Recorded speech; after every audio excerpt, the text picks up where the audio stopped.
Kita mulai Ustaz Di. Ya, ya.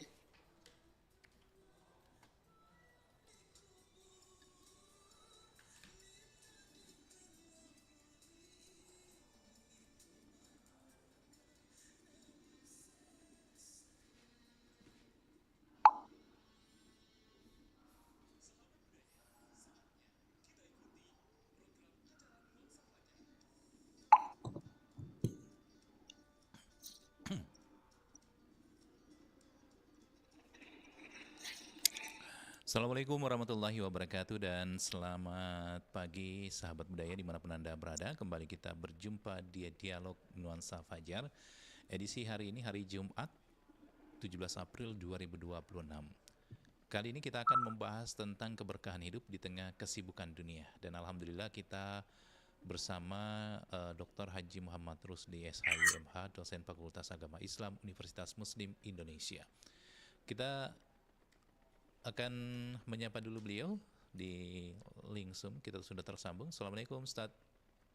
Waalaikumsalam warahmatullahi wabarakatuh. Alhamdulillah, syukuran kasiran Ustaz waktunya di subuh hari ini. Kita kembali berjumpa di acara Nuansa Fajar kerjasama dengan VTD UMI Makassar. Baik, mungkin Ustaz ada sedikit pengantar dari kita terkait dengan tema kita kali ini, keberkahan hidup di tengah kesibukan dunia. Tafadhal. Ya, baik. Assalamualaikum warahmatullahi wabarakatuh. Assalamualaikum warahmatullahi wabarakatuh. Alhamdulillah. Alhamdulillahi wa kafa. Wassalatu wassalam ala Rasulillah wa ala alihi wa ashabihi ajma'in. Amma ba'd. Ya, Allahumma salli wa sallim wa barik ala Sayyidina Muhammad tapi Ustaz wa ala gambar tak. alihi. Oh, Ya.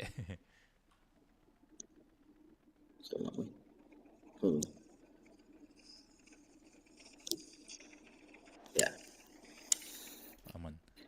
Alhamdulillah. Qala Allah Ta'ala fi Kitabil Karim.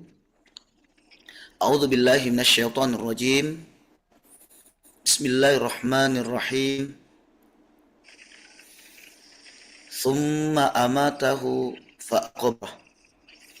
Wa qala aidan fi ayatil ukhra wa mal hayatud dunya illa la'ibun wa lahwun walad darul akhiratu khairul lil ladzina yattaqun afala ta'qilun.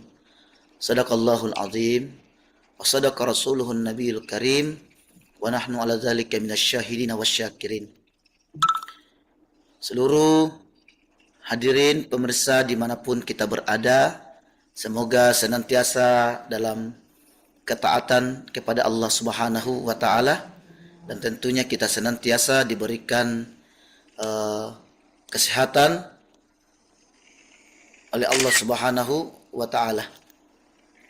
Alhamdulillah, pada subuh hari ini kita akan sedikit membahas tentang tema, yakni keberkahan hidup dalam kesibukan dunia.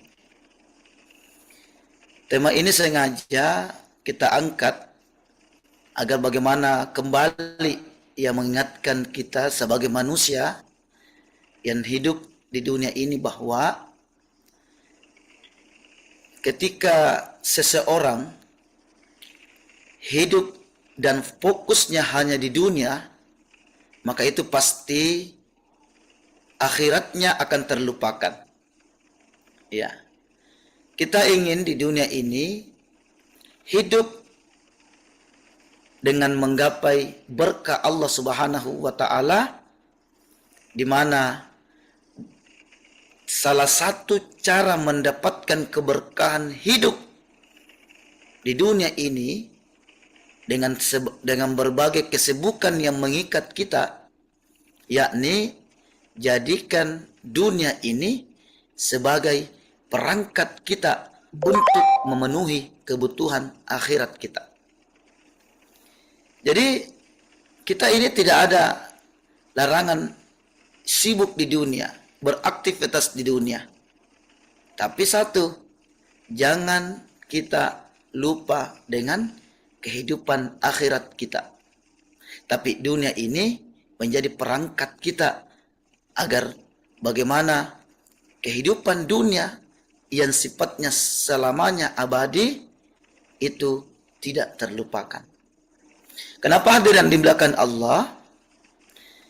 Karena dalam Al-Quran Allah ingatkan kepada kita, summa amatahu fa'akbarah.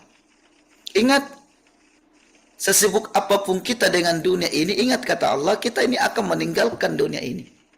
Kita ini akan kembali kepada Allah. Iya, kita ini akan kembali menghadap kepada Allah yang disebut dengan mudik permanen. Ya, kalau mudik yang kita lakukan saat kita hari raya Idul Fitri, itu belum mudik sesungguhnya. Tapi mudik sesungguhnya adalah kembali kepada Allah Subhanahu wa Ta'ala. Yang kedua, apapun profesi yang kita lakukan di dunia ini, silakan kita kejar, silakan kita jalani. Ada yang menjadi direktur, silakan. Tapi direktur yang taat kepada Allah. Ada yang menjadi dokter, dokter yang sibuk, dokter yang mempunyai aktivitas yang sangat sibuk di dunia, tapi tidak lupa beramal saleh. Ada yang menjadi manajer mungkin, tapi tidak lupa untuk membaca Al-Quran. Jadi apapun profesi yang kita lakukan di dunia ini, itu kita jadikan perangkat kita bagaimana kebutuhan dunia ini, kebutuhan akhirat ini terpenuhi. Ya. Jadi kalau ada orang yang sibuk dengan dunianya, tapi dijadikan sebagai perangkat akhirat, itu yang bagus. Yang tidak dibenarkan, yang tidak diinginkan oleh Allah adalah orang yang punya kesibukan di dunia, tapi dengan kesibukan dunianya mampu menghalangi mereka untuk beribadah kepada Allah Subhanahu wa Ta'ala. Ya. Itulah sebabnya Nabi pernah berkumpul dengan sahabat-sahabatnya. Lalu Nabi menyampaikan, karena di saat itu Nabi sangat sedih, terlihat tampak di raut wajah beliau itu sangat sedih, dan seakan-akan terlihat Nabi sedang memikirkan sesuatu. Maka sahabat bertanya, ya Rasulullah, ada apa gerangan ya Rasulullah?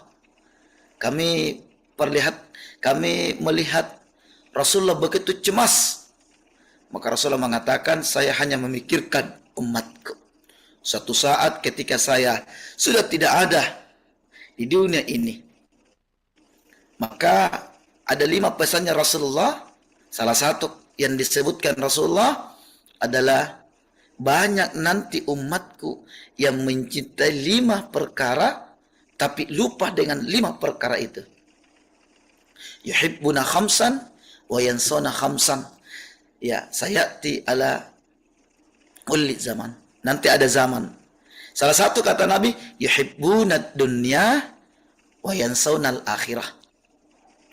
Banyak nanti umatku di antara mereka sangat mencintai dunianya. Wa yansawna al-akhirah. Sayangnya kata Rasulullah, mereka abaikan akhiratnya. Ya, mereka lupa bahwa mereka ini akan meninggalkan kehidupan dunianya. Mereka lupa bahwa dunia ini hanyalah sementara. Ya. Makanya dalam konsep berkehidupan di dunia ini, ya, jangan pernah mencari ya yang namanya kebahagiaan, tapi ciptakan yang namanya kebahagiaan di dunia ini.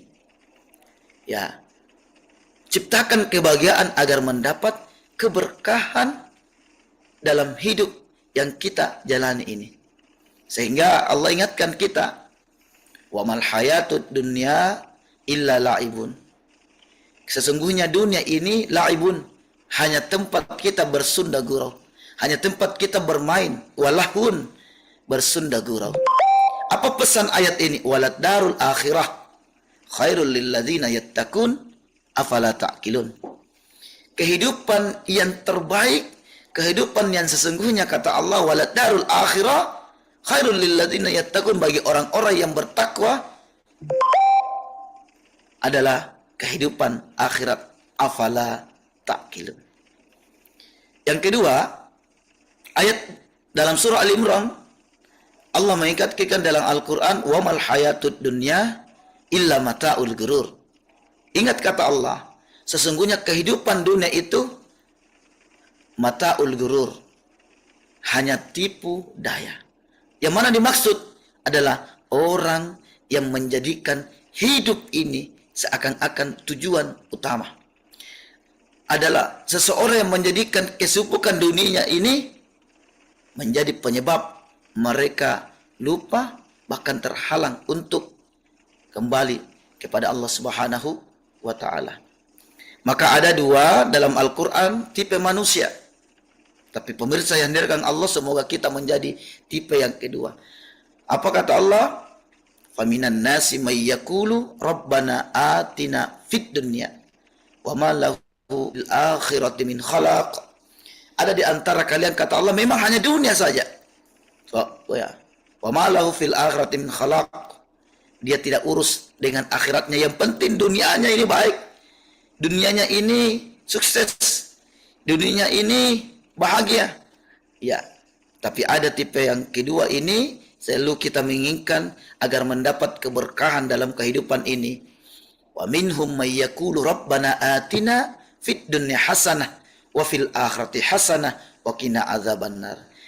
Tipe manusia ini selain diberikan kehidupan dunia yang baik, yang sukses, sibuk dengan profesi yang dimiliki, mereka juga berupaya meminta agar diberikan jalan bagaimana akhiratnya ini baik, selamat, dan bagaimana akhiratnya ini menjadi tujuan utama. Dan dunia yang kita jalani ini, kesibukan yang kita lakukan ini, itu menjadi perangkat kita untuk memenuhi kebutuhan. Sehingga Rabbana atina fid dunya hasanah wa fil akhirati hasanah wa qina azabannar. Yang kita minta adalah sa'idan fid dunya wa sa'idan fil akhirah.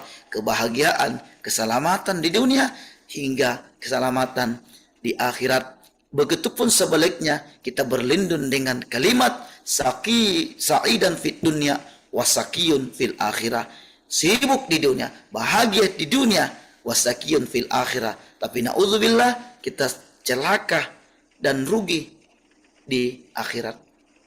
Mungkin ini sebagai pengantar tausiah yang saya bisa sampaikan pada kesempatan ini. Saya kembalikan kepada host kita, Bapak Ruslan Esos. Terima kasih Ustaz atas penjelasannya tadi terkait dengan tema kita berkaitan dengan bagaimana kita mengejar keberkahan hidup di tengah kesibukan dunia ya.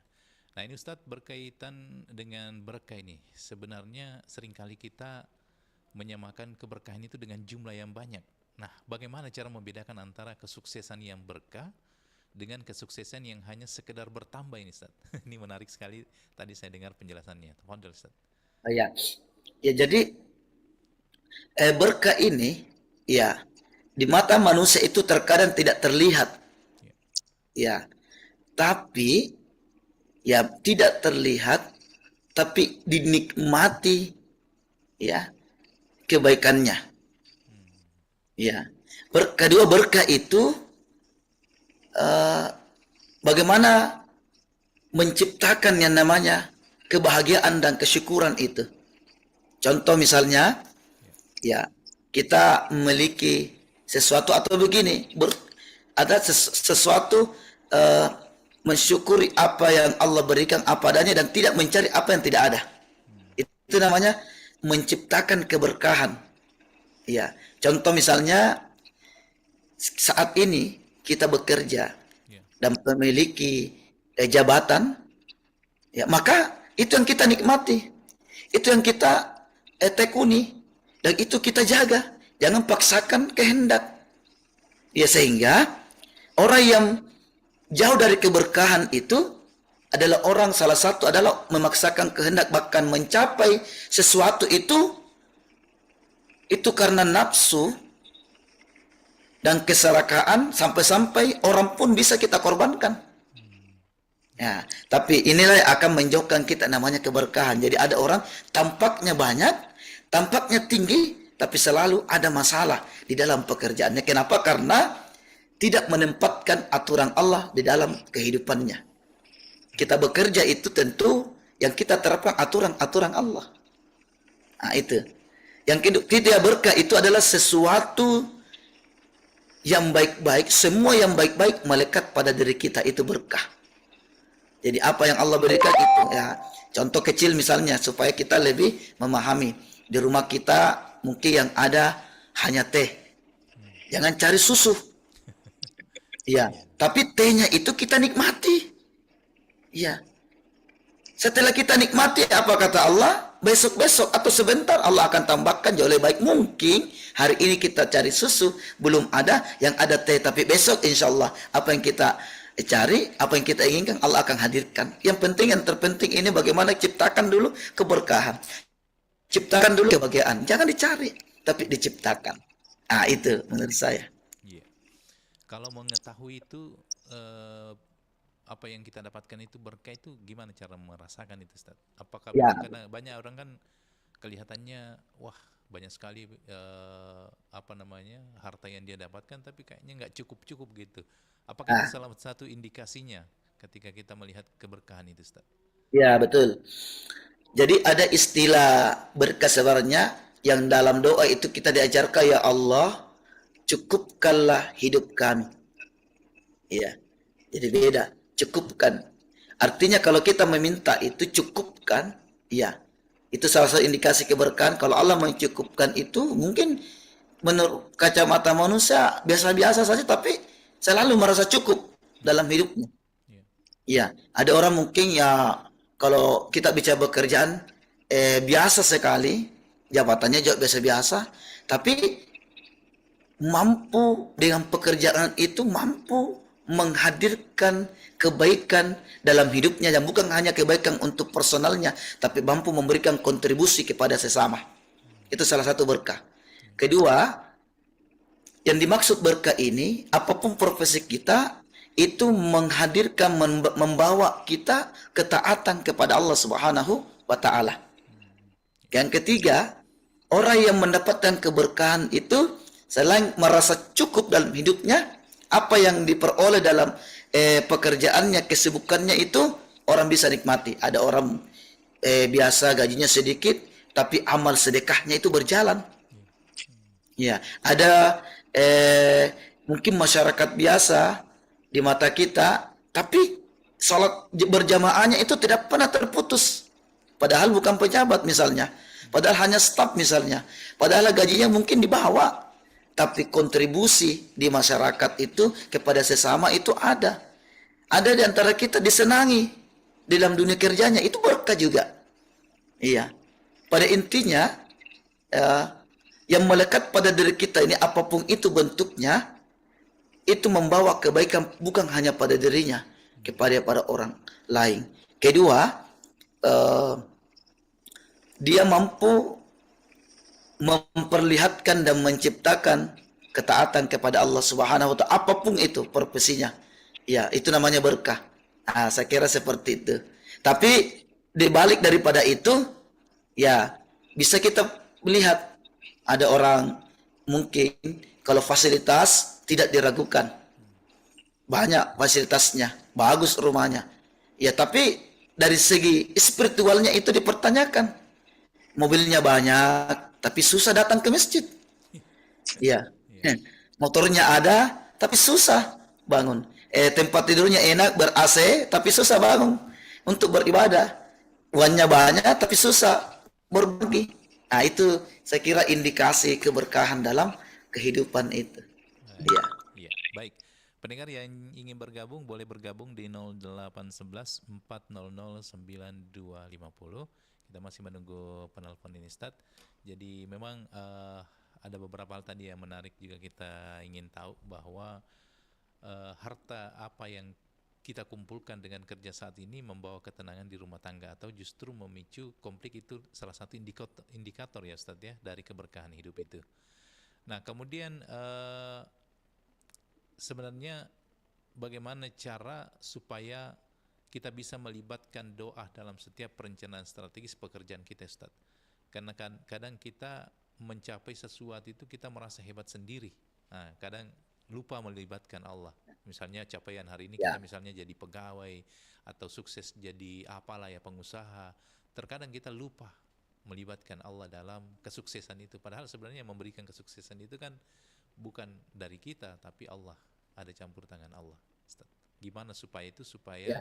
senantiasa melekat dalam diri kita itu setiap ada pekerjaan yang kita sukses laksanakan, itu kita tidak merasa hebat sendiri. Nah, betul.